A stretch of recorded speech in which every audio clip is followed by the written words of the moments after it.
जी, अस्सलाम वालेकुम। उम्मीद करता हूँ आप सब दोस्त जो हैं वो खैर खैरियत से होंगे।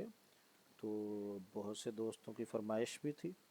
काफ़ी स्टूडेंट्स बोल रहे थे कि डेटाबेस के ऊपर भी जो है वो लेक्चर बनाए जाएं, तो आज हमने डेटाबेस एडमिनिस्ट्रेटर की जो है वो सीरीज़ स्टार्ट की है। डीबीए की जो फुल फॉर्म है वो है डेटाबेस एडमिनिस्ट्रेशन। तो इससे पहले कि मैं आपको ये बताऊं कि डेटाबेस एडमिनिस्ट्रेशन जो है वो क्या है, मैं अपना तारुफ करवाता चलूं।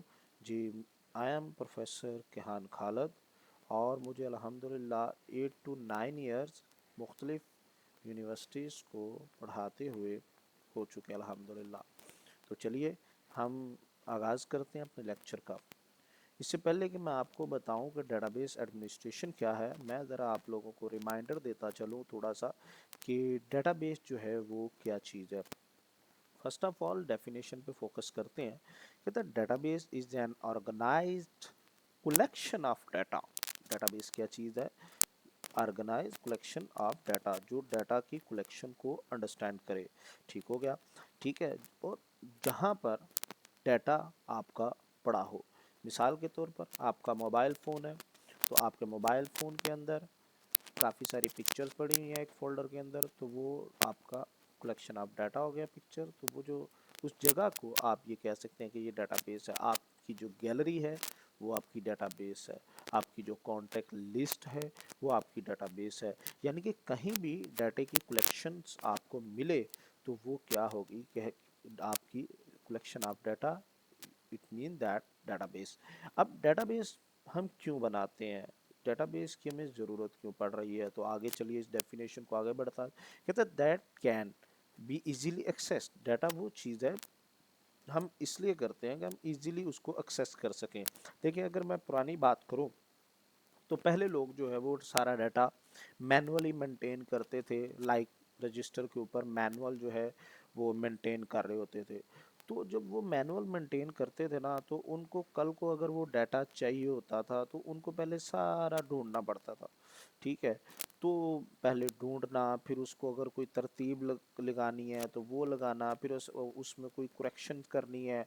ठीक है। अगर लाइक एक स्टूडेंट्स का रिकॉर्ड है, तो स्टूडेंट जो है वो 3 से अब 4 क्लास में मूव कर चुका है, तो अब ने दोबारा से फिर 4 क्लास का जो है वो रजिस्टर लेके आए, उसके ऊपर डाटा अपडेट करें, तो बड़ा टाइम लग जाता था। लेकिन अगर हम आईटी के स्टूडेंट्स हैं, कंप्यूटर साइंस के स्टूडेंट्स हैं, तो ये डेटाबेस ने हमारा काम ही बिल्कुल आसान कर दिया हुआ है कि डाटा को आप इजीली एक्सेस भी कर सकते हैं। बड़ी आसानी के साथ आप उसे मैनेज भी कर सकेंगे और उसे अपडेट भी कर सकेंगे। आइए कुछ एग्जांपल जो है वो देखते हैं।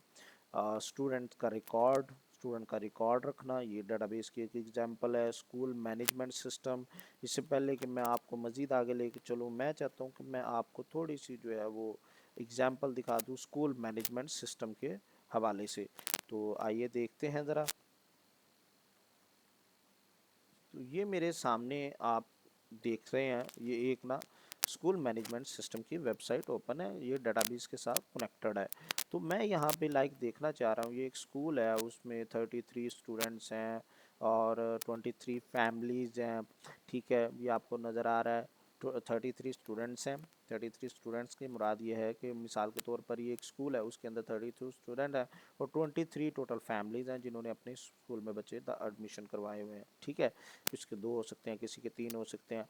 अब मैं चेक करना चाह रहा हूँ लाइक इनकी अटेंडेंस रिपोर्ट क्लासेस वाइज। तो मैं यहाँ पर क्या कर रहा हूँ, यहाँ पे सबसे पहले मैं कैंपस सेलेक्ट कर रहा हूँ और फिर उसके बाद जो है मैं इसको एक बार ज़रा रीलोड कर लूँ ताकि ये फ्रेश हो जाए। अब मैं यहाँ से सबसे पहले एक कैंपस जो है वो सिलेक्ट करता हूँ। जैसे मैं कैंपस सेलेक्ट करता हूँ, अब मुझे क्लास चाहिए, तो मैं लाइक ये नर्सरी क्लास सेलेक्ट कर लेता हूँ और सेक्शन मैंने ए सेलेक्ट कर लिया। अब मुझे ये जो मंथ है, अब मुझे इसकी जो डिटेल जो है वो चाहिए, print attendance report classes wise के हिसाब से। अब आप देख सकते हैं यहाँ पे मुझे सारी रिपोर्ट मिल चुकी है कि यकम से लेकर जो है वो 25-26 तारीख तक जो है वो कितनी एब्सेंट हैं, कितनी प्रेजेंट्स हैं, कितनी लीव्स हैं। तो ये सारा रिकॉर्ड जो है वो मुझे मिल रहा है। मैं अगर इसे स्टूडेंट वाइज निकालना चाहूँ वो भी निकाल सकता हूँ। ठीक है।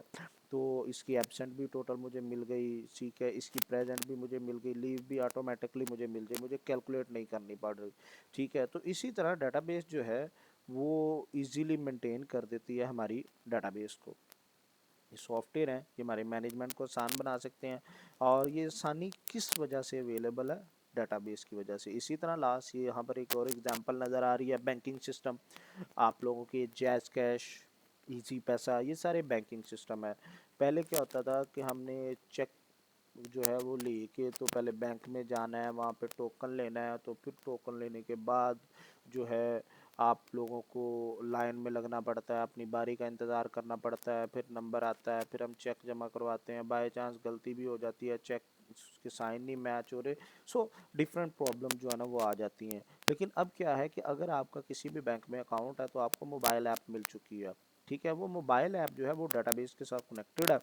तो अब आप क्या कर सकते हैं कि इजीली जो है वो मोबाइल ऐप के ज़रिए ही इजीली आप किसी को भी पैसे ट्रांसफ़र कर सकते हैं, रिसीव कर सकते हैं, अपने बिल पे कर सकते हैं, बच्चों के स्कूल कॉलेज की फ़ीस जो है वो डिपॉजिट करवा सकते हैं।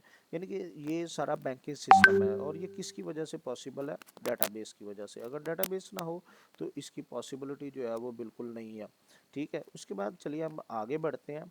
आगे हम देखते हैं जी डेटाबेस जो एडमिनिस्ट्रेशन है वो क्या चीज़ है। डेटाबेस एडमिनिस्ट्रेशन से मुराद ये है, इसकी डेफिनेशन पे पहले फोकस करते हैं। कहता है database administration is the process of managing. Database administration क्या है? एक ऐसा अमल है जो मैनेज करता है एंड मेंटेनिंग डेटाबेस, और डेटाबेस को मेंटेन भी करता है, ठीक है। मैं थोड़ा इससे पहले कि डेफिनेशन कंप्लीट करूँ, मैं थोड़ा सा समझाता चलूँ। देखिए, आप यूट्यूब पे वीडियोस वॉच करते हैं, ठीक है, और मेरे भी लेक्चर आप यूट्यूब से वॉच कर रहे हैं, ठीक है। तो अब इस यूट्यूब की, ये यूट्यूब भी एक प्रॉपर डेटाबेस है, ठीक है। पीछे एक बंदा बैठा हुआ है जो आपकी वीडियो को अपलोड होने की एक्सेसिबिलिटी दे रहा है, आपकी वीडियोस को मैनेज कर रहा है, आपकी वीडियो लोग देख रहे हैं, मेंटेन कर रहे हैं, ठीक है। लोड ज़्यादा तो नहीं हो रहा, कम हो रहा है, तो वो सारा जो है पीछे एक बंदा बैठा हुआ है। उस बंदे की डेफिनेशन हम पहले पढ़ लेते हैं। वो बंदा कौन है जो सारी ये डेटाबेस मैनेज कर रहा है? A person who perform this task, जो ये सारे टास्क कर रहा है। आपकी वीडियोस में अगर कोई लोड पड़ जाता है, उसमें कोई इशू आ जाता है, ठीक है, वीडियोस लोड्स का कोई भी किसी किस्म का जो है वो इश्यूज आ रहा है, कोई भी प्रॉब्लम्स आ रही है, आपकी वेबसाइट नहीं चल रही, आपकी कोई सॉफ्टवेयर नहीं चल रहा, तो वो डेटाबेस एडमिनिस्ट्रेटर बंदा बैठा होता है जो ये सारी प्रॉब्लम्स आपकी जो है वो सॉल्व कर रहा होता है। वो प्रॉब्लम कौन कौन सी हैं? कहता है to ensure that they run efficiently. आपकी वेबसाइट सॉफ्टवेयर जो है वो स्पीड के साथ चल रहा है कि नहीं चल रहा, वो स्पीड को भी देखता है। सिक्योरली, आपकी डाटा आपका सिक्योर है रखता है डेटाबेस एडमिनिस्ट्रेशन में, एंड रिलायबल, और चलने के काबिल भी है या नहीं, आपका कोई डाटा तरतीब में है कि नहीं, सीक्वेंसली है कि नहीं, ये सारी चीज़ें जो मैनेज कर रहा है ना, वो डेटाबेस एडमिनिस्ट्रेशन की वजह से है। और जो मैनेज इसको कर रहा है, ये सारे टास्क परफॉर्म कर रहा है, उसको हम डेटाबेस एडमिनिस्ट्रेटर का नाम देते हैं, ठीक है जी। अब चलती आगे बढ़ते हैं, हम ये देखते हैं कि database, who is the database administrator. मैं पहले भी बता चुका हूँ, अगेन इसकी जो रिस्पॉन्सिबिलिटीज़ हैं वो आपके साथ शेयर करने लगा हूँ। कि पहली जो रिस्पॉन्सिबिलिटी होती है डेटाबेस एडमिनिस्ट्रेटर की, वो है मैनेजिंग डेटाबेस सिस्टम, कि पूरे डेटाबेस सिस्टम को मैनेज करना, तरतीब में लेके आना, इजीली एक्सेसिबल बनाना, ठीक है। उसके बाद इंश्योरिंग डाटा सिक्योरिटी, उसकी जो सिक्योरिटी है उसको अप्लाई करना, कि कोई भी अनऑथराइज पर्सन जो है वो उसको एक्सेस ना कर पाए, ठीक है। मेंटेनिंग परफॉर्मेंस, उसकी परफॉर्मेंस को जो है वो बेहतर करना, ठीक है, कि भाई जो भी डाटा वो मांग रहा है वो इजीली अवेलेबल हो रहा है कि नहीं, टाइम तो ज़्यादा नहीं लग रहा, उसकी परफॉर्मेंस को देखना। हैंडलिंग बैकअप्स एंड रिकवरी, ठीक है, इजीली जो है वो डेटाबेस का इजीली डेटाबेस का बैकअप हो रहा है कि नहीं, रिकवरी हो रही है कि नहीं। मिसाल के तौर पे अगर कभी आपका डाटा जो है वो लॉस हो जाता है, तो अगर आपका डाटा लॉस हो जाता है तो वो इजीली जो है वो रिकवर भी हो जाए, आपके पास डुप्लीकेट डाटा पड़ा हुआ है कि नहीं पड़ा हुआ, ठीक है। तो ये सारी जो रिस्पॉन्सिबिलिटीज़ हैं ये डेटाबेस एडमिनिस्ट्रेटर की हैं। चलिए आगे बढ़ते हैं। अब नेक्स्ट आ रहा है की रिस्पॉन्सिबिलिटीज़ ऑफ अ डीबीए। याद रखिएगा, ये डेटाबेस एडमिनिस्ट्रेटर की रिस्पॉन्सिबिलिटीज़ भी हैं और उसके साथ साथ ये रोल ऑफ अ डीबीए भी है कि डीबीए का जो किरदार है वो क्या है। तो पेपर में आपसे वो रोल पूछे या की रिस्पॉन्सिबिलिटीज़ पूछे तो आपको याद रखना पड़ेगा। पहला पॉइंट जो है वो आ रहा है इंस्टॉलेशन एंड कॉन्फ़िगरेशन। सबसे पहले आपने क्या करना होता है, डेटाबेस को इंस्टॉल करना होता है और इंस्टॉल करने के बाद उसकी कॉन्फ़िगरेशन भी करनी होती है। मैं आपको बता दूं, इंस्टॉलेशन का तो मतलब आप लोग जानते हैं, डेटाबेस सॉफ्टवेयर को इंस्टॉल करना कंप्यूटर के अंदर, ठीक है। लेकिन जो है वो कॉन्फ़िगरेशन क्या का मतलब है, कॉन्फ़िगरेशन का मतलब होता है सेटिंग करना, उस चीज़ को ओके करना कि वो कंप्यूटर्स के अंदर या आपके पीसी के ऊपर जो है, लैपटॉप के ऊपर चलने के काबिल हो। तो इंशाल्लाह ताला आगे चल के हम इन सॉफ्टवेयर को इंस्टॉल भी करेंगे, प्रैक्टिकल भी देखेंगे और साथ साथ सेटिंग जो है वो भी करके देखेंगे। अभी हम थ्योरेटिकल पार्ट पे हैं, तो इंशाल्लाह ताला प्रैक्टिकल पार्ट तक भी बहुत जल्द पहुंच जाएंगे। उसके बाद दूसरा जो रिस्पॉन्सिबिलिटीज़ आती है वो है security and management. Security and management के अंदर क्या आ रहा है कि इसे सिर्फ ऑथराइज यूज़र जो हैं उनके कंट्रोल में हो। अगर ये डाटा अनऑथराइज पर्सन के कंट्रोल में जाता है तो जाहिर सी बात आपकी सिक्योरिटी जो है वो मैनेज नहीं हो पाएगी। तो अगर आपकी सिक्योरिटी मैनेज नहीं हो पा रही तो आपके यूज़र जो है वो कम ही रहेंगे, ज़्यादा नहीं हो पाएंगे, ठीक है। उसके बाद दूसरा पॉइंट है protect data from unauthorise user. Unauthorise user से आपने क्या करना है कि डाटे की प्रोटेक्शन रखनी है। उसके बाद तीसरा पॉइंट आ रहा है, तीसरा रिस्पॉन्सिबिलिटी जो है वो डीबीए की, वो है बैकअप एंड रिकवरी। इसके बारे में थोड़ा सा पहले भी बता चुका हूँ, दोबारा फिर बता रहा हूँ। टेक रेगुलर बैकअप, आपने रेगुलरली उसको बैकअप करते रहना रेगुलरली, ताकि किसी भी टाइम अगर आपका डाटा जो है वो फेलियर हो जाता है, लॉस हो जाता है, तो आप उसे रिस्टोर कर सकें। उसके बाद हमारा चौथा जो पॉइंट है, बड़ा मेन पॉइंट है डेटाबेस के अंदर, परफॉर्मेंस मॉनिटरिंग। परफॉर्मेंस मॉनिटरिंग क्या होता है, परफॉर्मेंस मॉनिटरिंग का मतलब जो है वो होता है कि किसी भी सॉफ्टवेयर, किसी भी सिस्टम या डेटाबेस की जो परफॉर्मेंस को रेगुलर चेक करना, ताकि ये इंश्योर किया जा सके कि वो एफिशिएंटली और स्मूथली काम कर रहा है कि नहीं।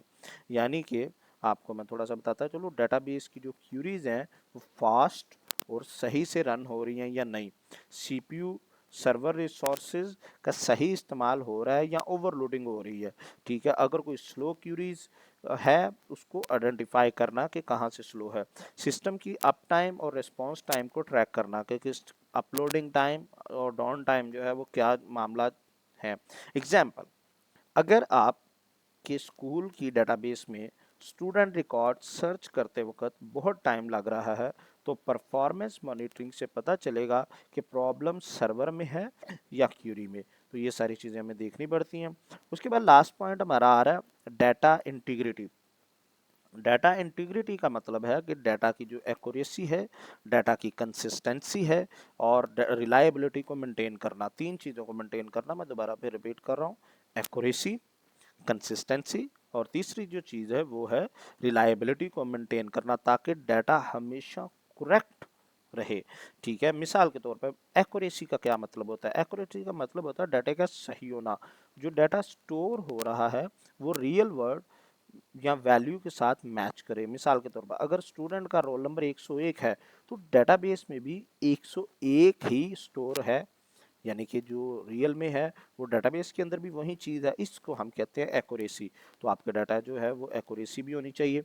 उसके बाद कंसिस्टेंसी का मतलब होता है डाटा सेम होना, डाटा के मुताबिक होना, यानी कि डाटा हर जगह सेम रहे और रूल्स के खिलाफ ना हो। फॉर एग्जांपल, अगर स्टूडेंट की एज जो है वो 15 है तो एडमिशन डेट और बर्थ और डेट और बर्थ डेट के हिसाब से भी 15 ही होनी चाहिए। मिसाल के तौर पे सॉरी एग्जांपल मैं दे चुका हूँ, दोबारा फिर रिपीट कर रहा हूँ कि एक स्टूडेंट की एज जो है वो 15 है, तो डेट ऑफ बर्थ भी इस तरह मेंटेन करना, इसी तरह डाटाबेस के अंदर होना कि वहाँ से अगर हम कैलकुलेट करें तो वो भी 15 ही लगे। उसके बाद तीसरा पॉइंट मैंने आपके साथ बोला था रिलायबिलिटी। रिलायबिलिटी का मतलब होता है भरोसेमंद होना, डाटा को करप्ट होने से बचाना और सही तरीके से अपडेट करना। एग्जाम्पल, अगर किसी ने गलती से मार्क्स डिलीट कर दिए तो बैकअप से डाटे को प्रोटेक्ट करना, कि हमने बैकअप से डाटा रिकवर करना है। फॉर एग्जांपल, मैं इन तीनों डाटा इंटीग्रिटी की एग्जांपल आपके सामने रख रहा हूँ ताकि ये तीनों पॉइंट आपको समझ आ जाए। इमेजिन कर लें कि एक स्कूल रजिस्टर यहाँ हर स्टूडेंट का नाम, रोल नंबर और मार्क्स लिखे हैं। अगर कोई नाम गलत लिख दें या मार्क्स मिसमैच हो तो डाटा इंटीग्रिटी का मतलब है ये मिस्टेक डिटेक्ट और करेक्ट करना, इसको फाइंड आउट करना और उसको करेक्ट करना, सही करना। ठीक है, उम्मीद करता हूँ कि आज का लेक्चर जो है वो आपको समझ आ चुका होगा, और अगर आपको समझ आया है तो इसको लाइक करें, कमेंट करें, सब्सक्राइब करें, ताकि मेरी आने वाली वीडियो जो है वो आपके लिए फ़ायदेमंद साबित हो। तो मिलते हैं इंशाल्लाह ताला नेक्स्ट लेक्चर में, तब तक के लिए अल्लाह हाफिज़।